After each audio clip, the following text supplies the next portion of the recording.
पश्चिम उत्तर प्रदेश राजनीतिक रूप से बेहद महत्वपूर्ण है। कब यहां राजनीतिक पारा चढ़ जाए कोई नहीं जानता। अब केंद्रीय राज्य मंत्री डॉक्टर संजीव बालियान के बयान को ही ले लीजिए, जिस पर सियासत लगातार गर्माती जा रही है। इसी पर हम बात कर लेते हैं समाजवादी पार्टी के विधायक अतुल प्रधान जी से। अतुल जी, किस नजरिए से देख रहे हैं इस बयान को? देखिए, उन्होंने जो भी सोच के बयान दिया हो, लेकिन पश्चिमी उत्तर प्रदेश के हम भी रहने वाले हैं। यहाँ के लोगों की मांग बरसों से ये रही है कि पश्चिमी उत्तर प्रदेश अलग से प्रदेश बने। और मैं समझता हूँ कि अगर आप आज ही सर्वे करने लगें तो जो हमारे संसाधन हैं, जो हम लोग यहाँ पर फसल अच्छी होती है, दूसरी चीज़ें, रेवेन्यू अच्छा जनरेट होता है, तो लोगों का मानना ये हमारे ऊपर कम खर्च किया जाता है।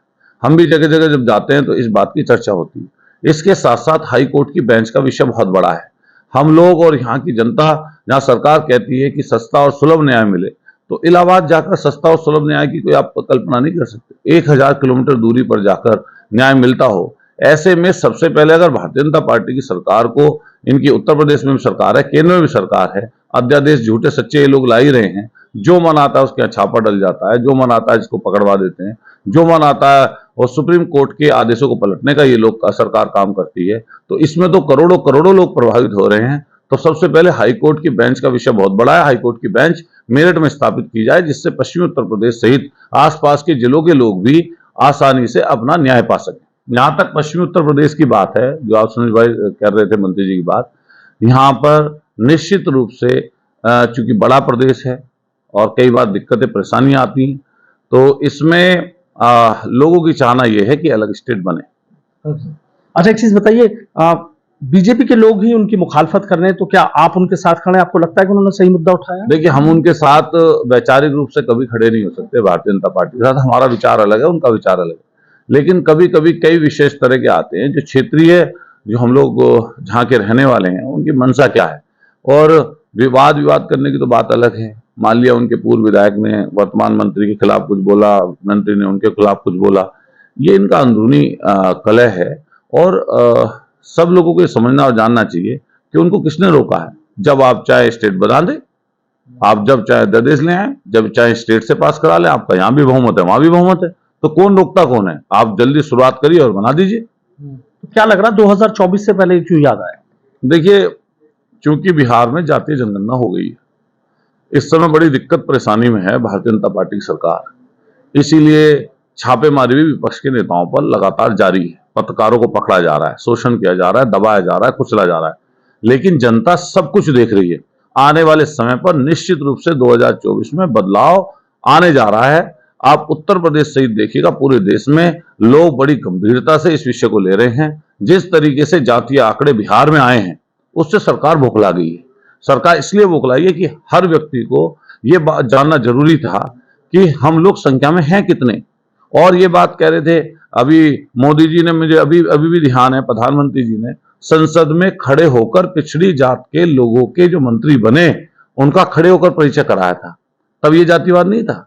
तब आपके नेता हिंदू मुसलमान की हर दिन बात करते हैं, लांछन लगाते हैं, जगह जगह झगड़े कराते हैं, जगह जगह अपशब्द बोलते हैं। तब वो जाति धर्म आधारित पॉलिटिक्स नहीं है। आपकी तो पूरी आइडियोलॉजी शुरू से लेकर आखिर तक जाति और धर्म पर आधारित है। हम पूछना चाहते हैं, किसी व्यक्ति के साथ अगर हकमारी हो रही है या किसी जात समाज के साथ हकमारी हो रही है, हम इसका विरोध करते हैं। चाहे कोई किसी भी जात का व्यक्ति हो, अगड़ा हो, पिछड़ा हो, दलित हो, शोषित हो, वंचित हो, अकलियत के भाई हो, किसी के साथ हकमारी नहीं होनी चाहिए। उनको उनके अधिकार मिलने चाहिए। हम इसके पक्ष में हैं। संजय सिंह की गिरफ्तारी हुई है, आपने देखिए, संजय सिंह जी लगातार मुखर रहे हैं अडानी अंबानी पर, लगातार इनके उद्योगपतियों को निशाना बनाते रहे। पिछले दिनों जब गलत तरीके से ईडी में नाम आ गया था, तो ईडी ने कोर्ट में माफी मांगी थी। और अभी पता चला कि कल उनकी गिरफ्तारी हो गई। 1 रुपया बरामद नहीं हुआ, एक कोई कागज बरामद नहीं हुआ। किसी व्यक्ति को उठाकर ले आए, वो जानकारी मुझे पूरी नहीं है, उसे सरकारी गवाह बनाकर, क्या नाम, आपने एक विपक्ष के जो मुखर सांसद था, जो आलोचक था आपकी सरकार का, आपने उसको गिरफ्तार करा दिया। तो ये किस तरह की आपकी वो चल रही है? अभी मुझे पता है, एक छोटी सी वेबसाइट जो मुखर होकर बात रखती थी, उनके लोगों को गिरफ्तार कर लिया। तो किस तरह की सोच और किस तरह के विचार से ये लोग काम कर रहे हैं। लेकिन जनता सब देख रही है। जनता आने वाले समय पर इनसे सब चीज का हिसाब चुकता करेगी। इमरान मसूद फिर से कांग्रेस में आ रहे हैं, 7 तारीख को ज्वाइन कर रहे हैं। देखिए वो अपनी मर्जी है, मतलब मालिया ये एक ही आइडियोलॉजी के लोग हैं और इमरान जी जो सोचते हैं, जैसा सोचते हैं, उनका अपनी मर्जी है, उनके अपने समर्थक हैं। वो कहीं जाना चाहें या किसी पार्टी में शामिल होना चाहें तो वो जा सकते हैं। अच्छा, तमाम लोग जो पश्चिमी उत्तर प्रदेश के इसी मुद्दे पे आ जाता हूँ कि अलग राज्य बनाने की जो मांग की जा रही है, कह रहे हैं कि ये एक राजनीतिक जुमला है और कुछ नहीं।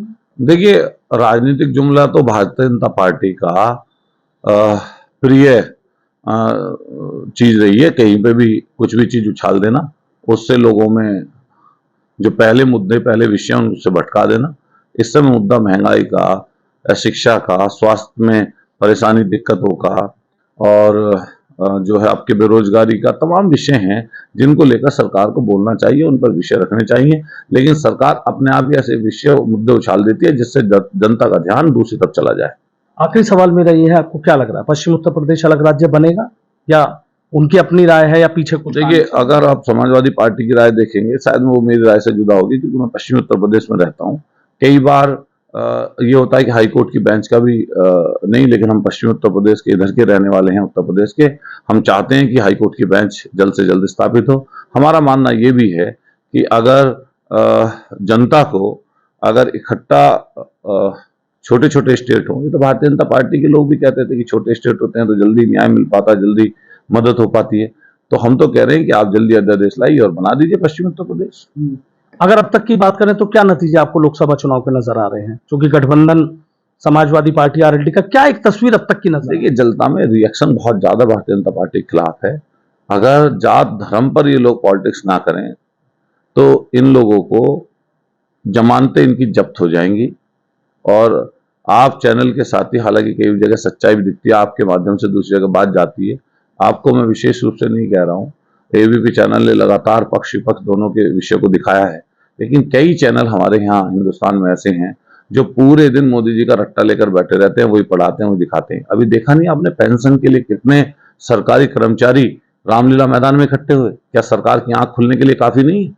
कितनी तादाद थी? रामलीला मैदान शायद पता नहीं कब इतना बड़ा संख्या में भरा होगा, जो सरकारी कर्मचारियों ने इकट्ठे होकर सरकार के खिलाफ आवाज बुलंद करते हुए दिल्ली के उसी मैदान में, जिससे बड़े बड़े मैसेज गए, बड़े बड़े परिवर्तन हुए हैं। हमारे सरकारी कर्मचारी भाइयों ने कहा कि ओपीएस स्कीम लागू करिए और ओल्ड पेंशन स्कीम अगर लागू नहीं करेंगे तो निश्चित रूप से आने वाले 24 के चुनाव में आपको हरा कर दम लेंगे। संजीव बालियान से कुछ कहना चाहेंगे?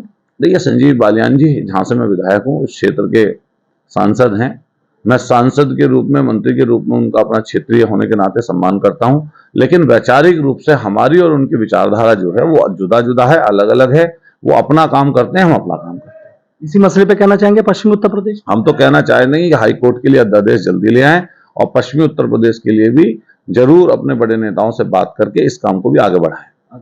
बहुत बहुत शुक्रिया। तो देखिए, समाजवादी पार्टी के विधायक अतुल प्रधान है, खुलकर बात रख रहे हैं कि अध्यादेश लाएं, हाई कोर्ट बेंच ले आएं और जैसे भी हो जल्द से जल्द इस काम को अंजाम पे करें, अंजाम तक पहुंचाएं। और उनका यह भी कहना है कि कहीं ना कहीं जिस तरीके से पूरे देश में मामले चल रहे हैं, कहीं ना कहीं बीजेपी की चिंता बढ़ा रहे हैं।